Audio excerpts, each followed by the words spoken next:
કલ્પના, હા જમવાનું આપ. કશું જ બાકી નથી. આ લોકો બધું જ ખાઈ ગયા. આ હતી મારી દુઃખભરી કહાની.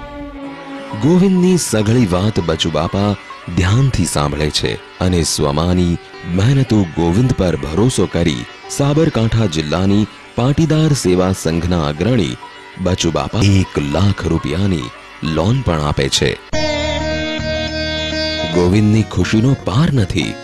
બચુબાપા દ્વારા મળેલા 1 લાખ રૂપિયામાંથી થોડા રૂપિયા આપી તે એક જૂની ગાડી ખરીદે છે અને બાકીના વધેલા રૂપિયા દ્વારા તે દૂધનો વ્યાપાર શરૂ કરે છે. ગોવિંદ ગામડે ગામડેથી દૂધ ઉઘરાવી શહેરના પ્રાઇવેટ દૂધના વ્યાપારીને દૂધનું વેચાણ કરી રૂપિયો કમાવવાનું શરૂ કરે છે. ઘરમાં 8 લોકોની જવાબદારી લઈને હજુ તો ધીરે ધીરે ગોવિંદ તેના પગ ઉપર ઊભો થઈ રહ્યો હતો અને અચાનક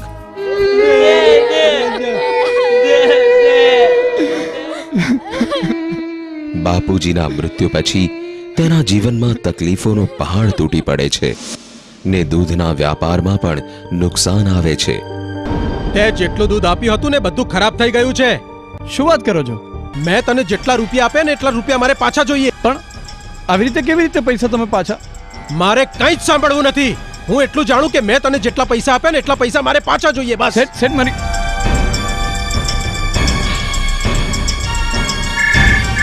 ગોવિંદ, ક્યાં ખોવાઈ ગયો છે તું? તારા 5 હપ્તા ચડી ગયા છે. હા પટેલભાઈ, હું તરત જ પૈસા તમને પહોંચાડી દઈશ. મને થોડો ટાઈમ આપો ને, હું થોડો તકલીફમાં છું. અને જો તું પૈસા નહીં આપે ને તો મને વસૂલ કરતા આવડે છે. થોડો મને ટાઈમ આપો ને. હા, ચાલ હવે.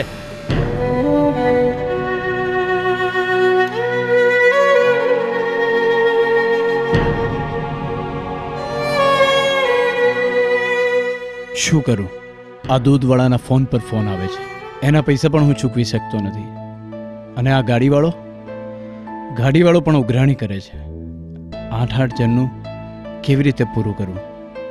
બીજી તરફ પાટીદાર સેવા સંઘના અગ્રણી બચુબાપાને ગોવિંદની ફિકર સતત રહ્યા કરતી, પરંતુ 1 લાખ રૂપિયાની લીધેલી લોન પરત આપવાના ડરથી ગોવિંદ તેમના ફોન પણ નહોતો ઉપાડતો.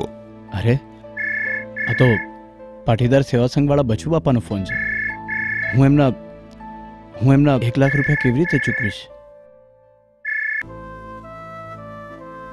શું થયું બાપા? આ ગોવિંદ ફોન કેમ નથી ઉપાડતો? ગોવિંદને ફોન લગાવ્યો હતો પણ એ ઉપાડતો નથી. ક્યાં ગયો છે?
અને વ્યાપારીઓનું દેવું ચૂકતે કરવા વસાવેલું ઘર ગોવિંદે વેચી સઘળું લેણું ચૂકવીને તેના પરિવાર સાથે તેના ભેરુબંધ ગોપાલદાસજીના સાનિધ્યમાં વાત્રક જવા રવાના થાય છે.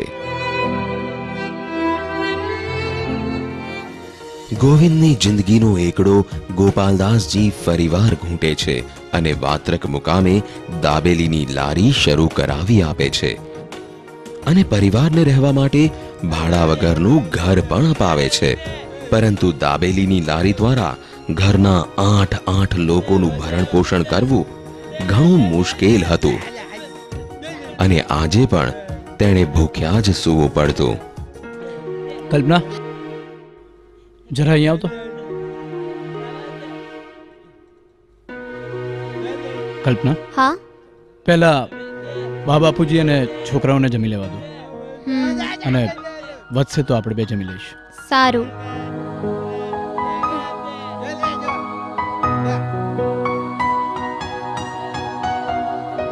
છોકરાઓની દિલગીરીથી ક્યારેક સાંજનું જમવાનું મળી જતું, પરંતુ આવી જિંદગી ગોવિંદની સમજની બહાર હતી.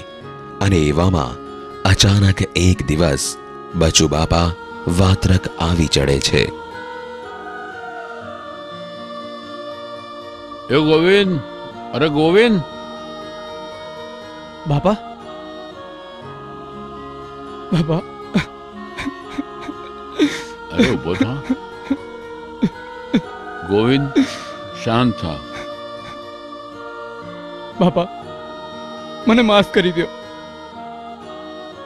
હું બહુ તકલીફમાં છું, પણ હું તમારા પૈસા થોડા થોડા કરીને ચૂકવી આપીશ. શાંત થા ગોવિંદ. હું તારા પૈસાની ઉઘરાણી માટે નથી આવ્યો. આ તો ઘણા સમયથી તું મારા ફોન નહોતો લેતો, એટલે મને એમ કે તું કોઈ મુસીબતમાં છે, એટલે તારા ખબર અંતર પૂછવા માટે આવ્યો છું. બાપા, ખૂબ જ તકલીફમાં છું. આ જિંદગીની દોડમાં હું થાકી ગયો છું. હવે મારાથી વધારે નહીં દોડી શકાય. મારે આ દુનિયામાં નથી રહેવું. આ દુનિયામાં નથી રહેવું. ગોવિંદ, આવા વિચાર ન કરાય. હવે પછી તારા પરિવારને લઈને ચાલ મારી સાથે ઉમા વાત્સલ્ય ધામમાં.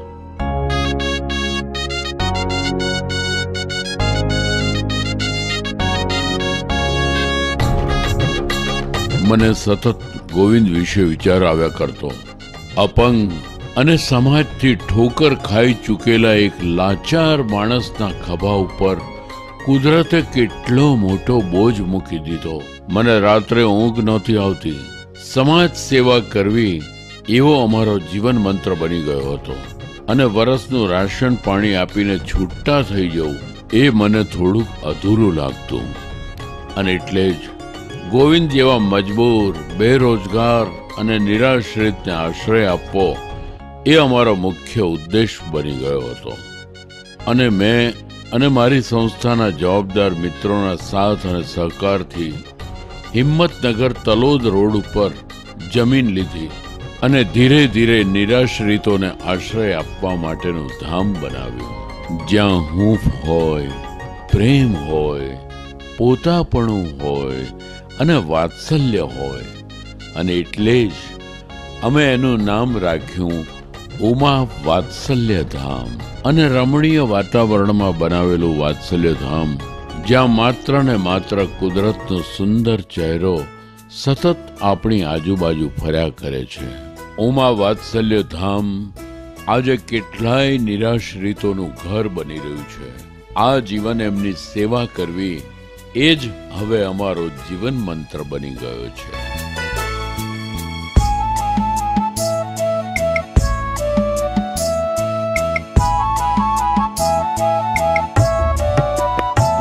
જેનો કોઈ નથી સહારો, જેનો કોઈ નથી આરો, અહીં સુખનો છે સરવાળો, વળી દુઃખને છે જાકારો.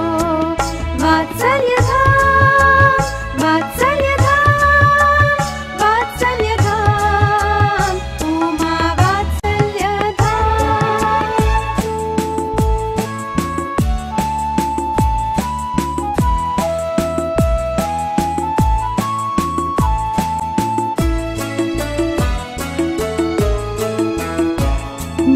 સંસારનો આધાર બનતું, સૌના સપનાઓ સાકાર કરતું, વિકલાંગોની કાયા બનતું, વિધવા ત્યક્તાની છાયા બનતું. વાત્સલ્યધામ, વાત્સલ્યધામ, વાત્સલ્યધામ, ઉમા વાત્સલ્યધામ.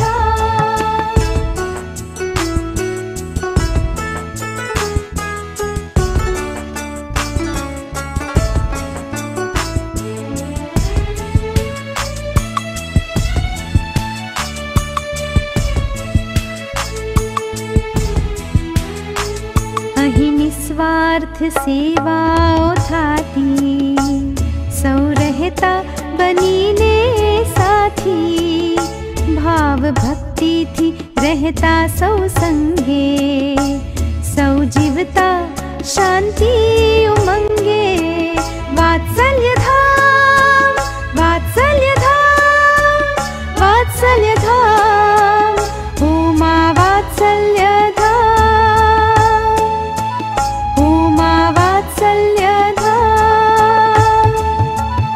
ઉમા વાત્સલ્યધામ. વાત્સલ્યધામ તારીખ 29/4/2015 રોજ ઉમા વાત્સલ્યધામમાં ગૃહ પ્રવેશ કરવામાં આવ્યો.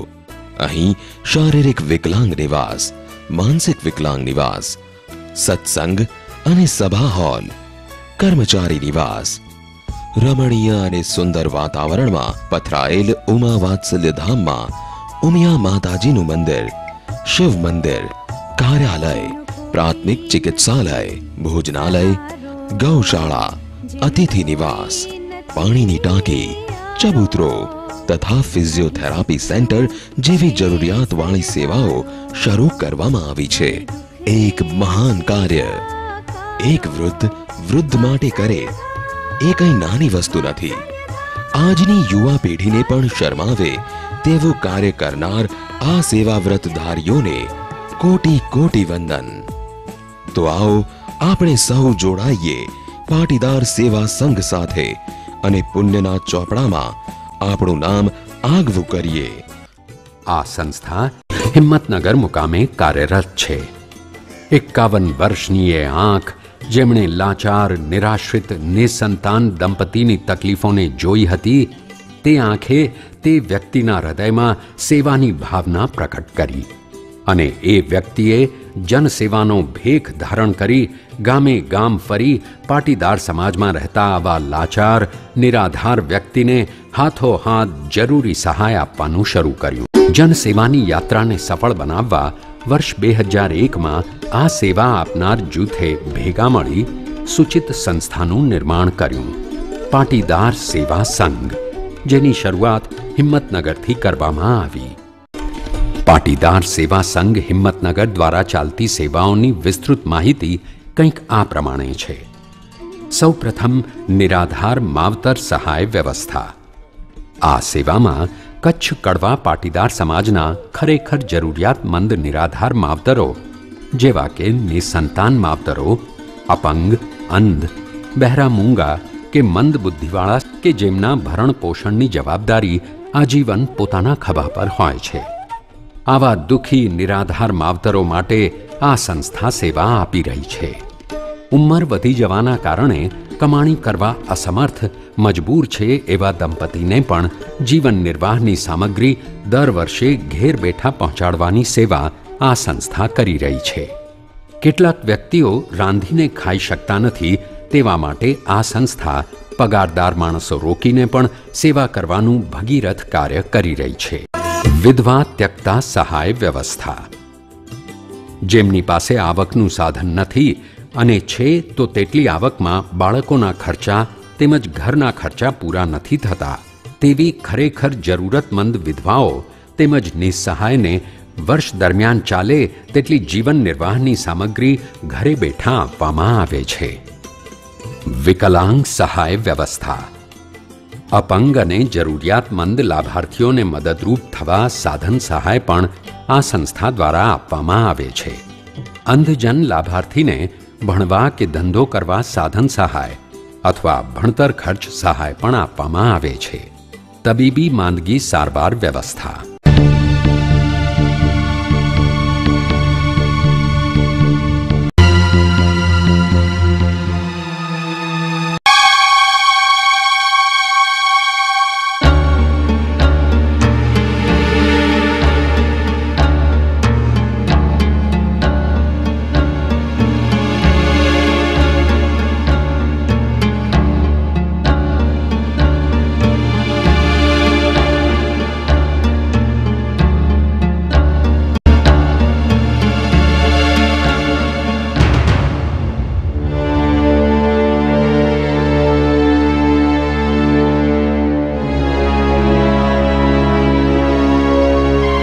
આવા પરિવાર માટે આ સંસ્થા બહારે આવે છે અને તેની સારવારનો બધો ખર્ચ કરી વ્યક્તિ સાજો કરી પરિવારજનોના આશીર્વાદ મેળવે છે. ગરીબ ઘરની દીકરીને કરિયાવર વ્યવસ્થા. આપણા સમાજની ગરીબ ઘરની દીકરી કે નિરાધાર વિધવા ત્યક્તાની દીકરીઓ ઉંમરલાયક થતાં તેના લગ્નની ભારે ચિંતા તેમના માવતરોને સતાવતી હોય છે. દીકરીના લગ્નમાં આર્થિક સંકળામણ અનુભવતા લાભાર્થીઓને એક સામાન્ય ઘરને છાજે તેવું કરિયાવર વસ્તુના રૂપમાં આણી સહાનુભૂતિ બતાવતી આ સંસ્થા ₹20,000ની મર્યાદામાં મદદ કરે છે. સ્વમાનભેર સ્વાશ્રયી જીવન જીવવા ઈચ્છુકને સાધન સહાય વ્યવસ્થા. આપણા સમાજમાં ઘણી વ્યક્તિઓ એવી પણ છે જે આર્થિક રીતે નબળી છે, પણ પોતાનું જીવન સ્વરોજગારના આધારે સ્વમાનભેર જીવવા માંગતા હોય છે. તેવી વ્યક્તિઓને તેમની આવડત અને કુનેહને ધ્યાનમાં લઈ કમાણીના સાધનો વસાવી આપવાની વ્યવસ્થા એમની જીવાદોરી સમાન સાબિત થાય છે. મારા પપ્પાને 2 વર્ષ થઈ ગયા ઓફ થઈ ગયા છે અને મારો ભાઈ નાનો છે, તે માટે હું સિલાઈ કામ કરીને અમારું ઘર ચલાવી શકું તે માટે તમે મને હિંમતનગર સમાજ તરફથી સંચાની ઓલું મળ્યું છે, તેથી હું આ ઘર ચલાવી શકું છું. જીવનું જતન. પાટીદાર સેવા સંઘ દ્વારા ચાલી રહેલો એક મહાન યજ્ઞ. આપની નજરમાં જો આવા પરિવારો હોય તો અમને અચૂકથી સાદ કરજો. જનકલ્યાણ માટે આ સંસ્થા હંમેશા ખડે પગે તૈયાર છે. સંસ્થાની સેવાકીય પ્રવૃત્તિની જાણ દેશ વિદેશમાં વસતા આપણા જ્ઞાતિજનો સુધી તો પહોંચી જ ગઈ છે અને તેમના પ્રતિસાદ પણ સારા મળી રહ્યા છે. એક વ્યક્તિએ કરેલા સેવાની પહેલ આજે વિશાળ વટવૃક્ષ સમૂહ બની રહ્યું છે અને આ વૃક્ષની છાયામાં સેંકડો પરિવારો આશરો લઈ રહ્યા છે. કચ્છ કડવા પાટીદાર સમાજ સમગ્ર ભારતમાં વસે છે, જેની ઉપર માં ઉમિયાના આશીર્વાદ છે. લગભગ દરેક પરિવાર સુખી અને સમૃદ્ધ છે. સમાજની યુવા પેઢી પણ હોશિયાર અને આજ્ઞાકારી છે. છતાંય ક્યાંક ને ક્યાંક કર્મની કઠિનાઈમાં જીવતા આવા નિરાધારોની સેવા કરવાનો લાભ મળી રહ્યો છે તો ખુશ થઈને આપણા જ ભાઈ બહેન અને મા બાપની સેવા કાર્યમાં સહાયરૂપ થવા આગળ આવો અને જીવનું જતન કરો. અમારું સરનામું છે પાટીદાર સેવા સંઘ, હિંમતનગર, L/3536 આકાશ ગંગા કોમ્પ્લેક્સ, ST સ્ટેન્ડ પાસે, હિંમતનગર, સાબરકાંઠા, ગુજરાત. ફોન 02-772 24 11 95.